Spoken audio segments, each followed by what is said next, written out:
Mr. Darren. Hi, Sunny. So I'm Shania from Youth Financial Literacy UCSI. And so this is Mr. Darren and Kong. Yeah, Mr. Darren, can you tell me about yourself, more details? I've been the owner of my company since more than 15 years ago when I first graduated from UCSI. So I didn't actually went to as an employee, so I started with wealth planning, advisory business. So I started with life insurance business. I started off with advising people on unit trust.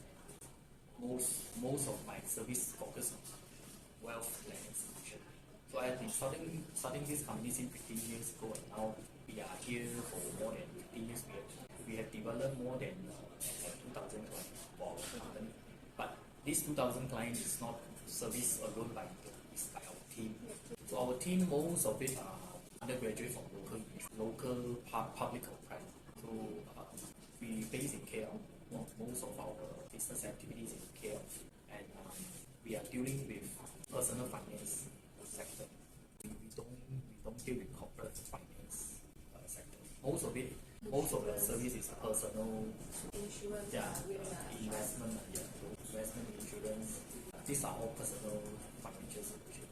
So how about Kong? I'm actually still studying in UCSI right now. I joined Darren last year in my internship, and I've been working here for I believe around 1 year already, and I actually still have 2 more semesters before I graduate, and I'm an actual science and finance student. So can I know what is your daily routines, Mr. Darren? For my daily routine usually start off with early morning, like 10 a.m. Usually I stop with work at around 7 or 8. But because we are business owner, we are not employee 9 to 5 schedule. Sometimes we work at night also. So most of my daily activity we focus on meeting with outsider, meeting with client, meeting with my team member, meeting with my staff. So my daily activities, because of pandemic, it changed a lot also. So sometimes from pre-MCO, pre-pandemic, most of my daily activity I will be traveling from around Klang Valley area in PJ, in KL. So most of the time I'm traveling. So now after Post-pandemic, so most of the time. like hybrid, like 50-50. When we go to online, we go to like virtual meeting, we find that we cannot go back anymore because it saves a lot of time. The petrol and then parking, like today when you're trying to look for parking or traffic jam. So it happened to us also. But before the pandemic, we don't know we can do this.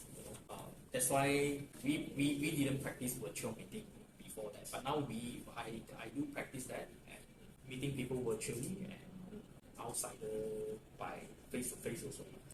But post pandemic, my daily activity I also spend a lot of time planning for the future strategy, because after the pandemic we found that there is some huge changes to the market.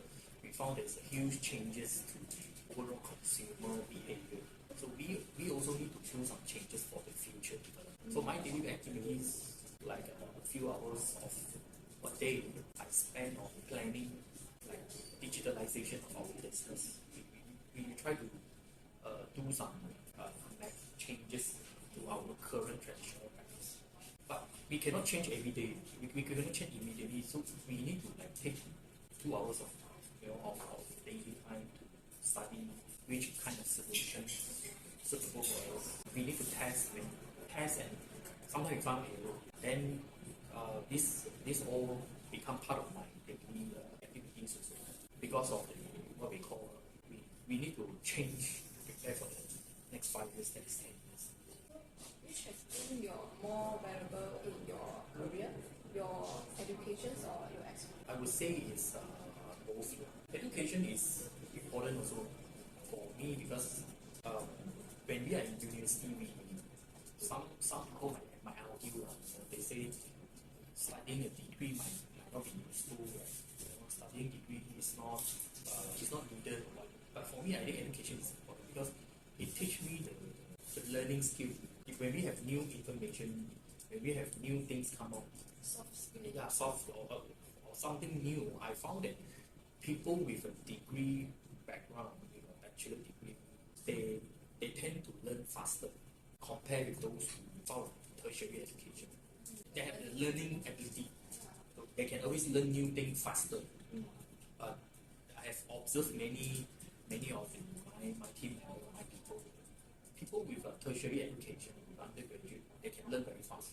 Because the world is changing very fast, especially in the age of digitalization. Things change very fast. So education, of course, it is important, but experience, of course, is more critical. We need to have both, but I think experience is more critical. I would say experience is number one. I already have, but education is, you cannot have that. You cannot reach certain level if you don't have the education, the learning abilities. Of course, experience is important. That's why if you are young, you have education alone. Sometimes you need more experience because experience you can't actually gain from studying your books. So experience is gained from yes. Experience is something you gain from error that you make. You learn a lot of failure. You have a lot of errors and you know how to do things right. So and this it takes time.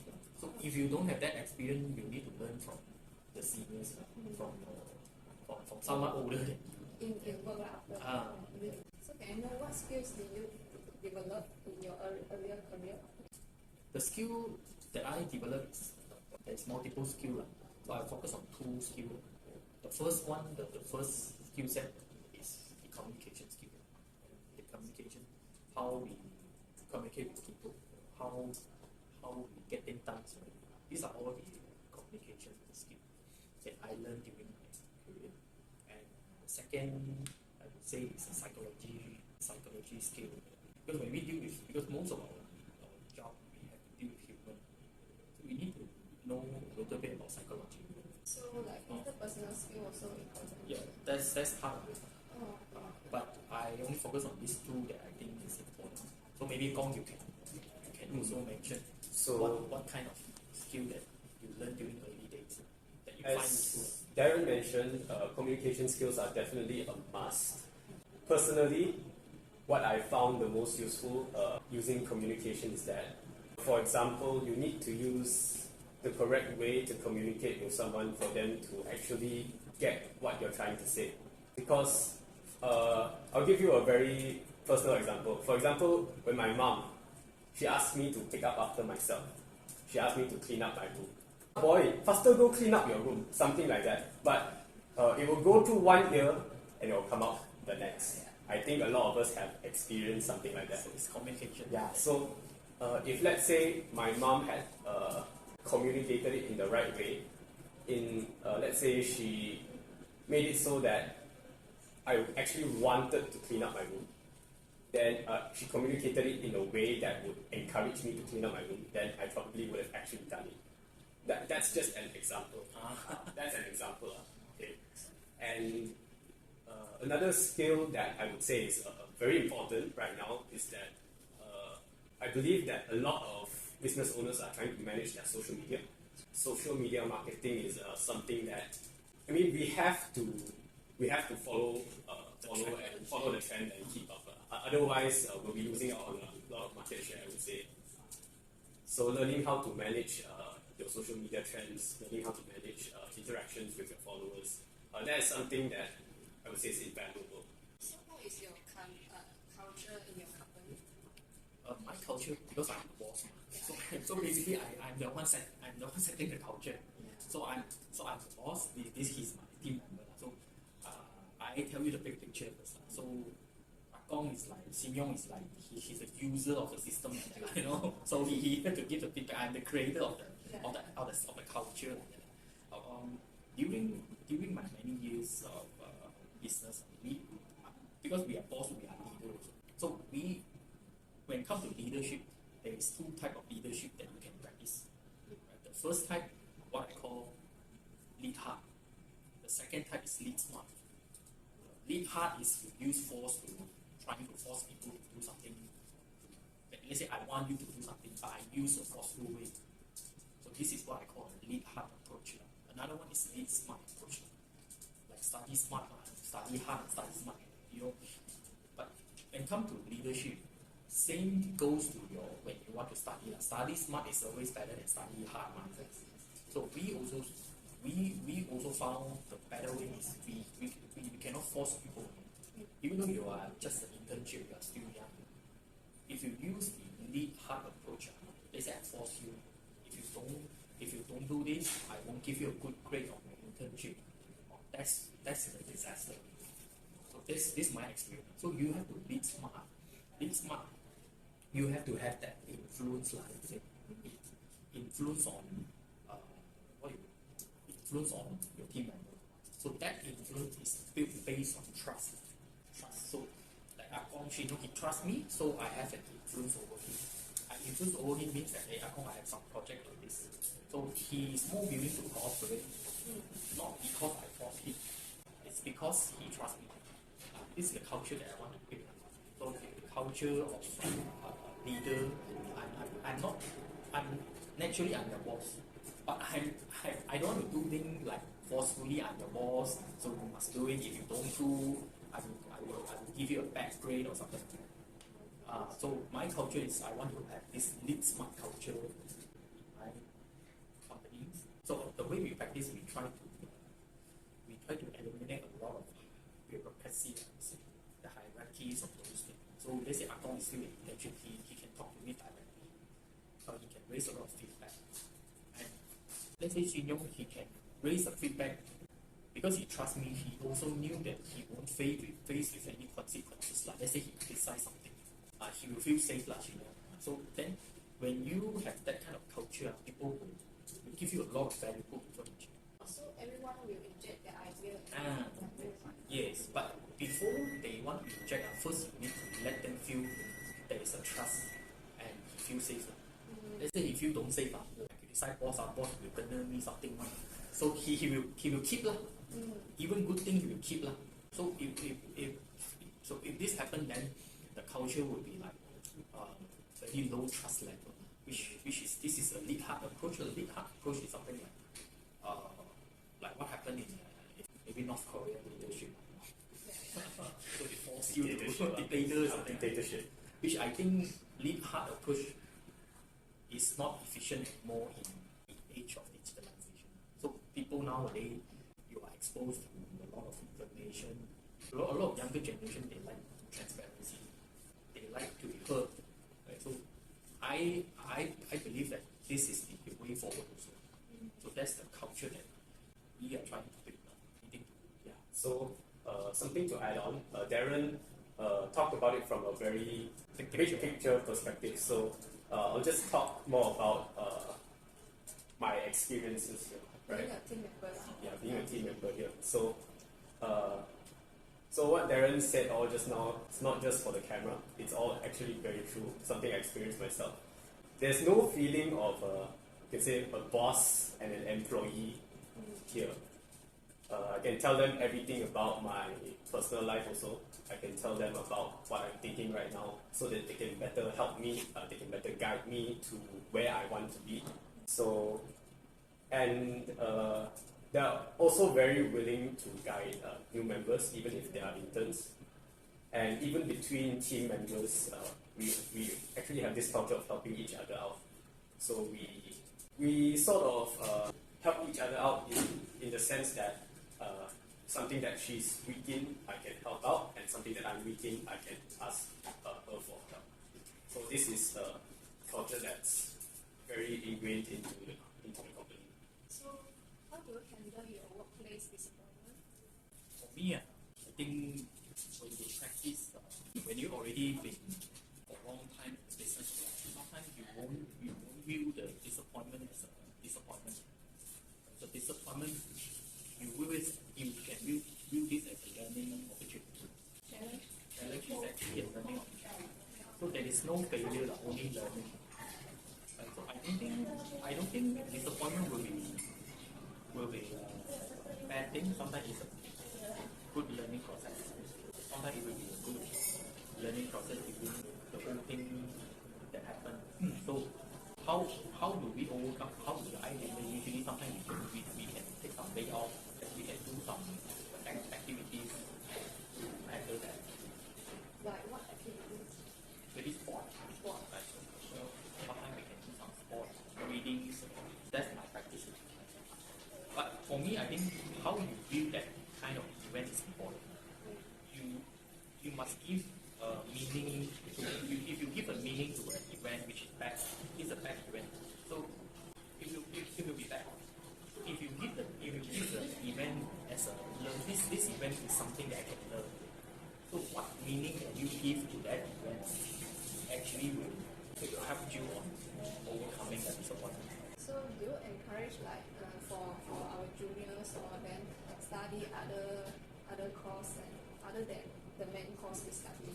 Oh, definitely, because You mean after graduate or during the degrees, during the duration of the 4 years degree or after Can graduation? answer both I mean, studying I and would say, I will always encourage lifelong learning.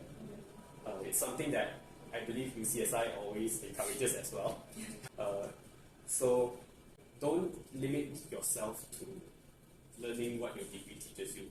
That's why join clubs like YFL, join clubs like DYIC, or any other club that you're interested in, from there you can learn your communication skills, your organizational skills, a lot of my friends, they regret because they didn't join the club because they were saying, they gave me the excuse that it's under MCO. If you join the club also, not much use for them. But now they're already year 3, about to graduate. I regret I didn't join any clubs. That's what they told me. So even if, let's say you're in foundation, you don't need to collect PLE, but I would just encourage them just to join club, build a network, learn new things. Yeah, that's something that I would encourage everyone. so our last question is like what common mistake like when students submitting their resume and then during interview also? What's the common mistake? Common mistake, yeah. Common mistake, I think, is understandable. I mean, a lot of young people, they make a little bit of mistake. For me, I think it's okay because they are young.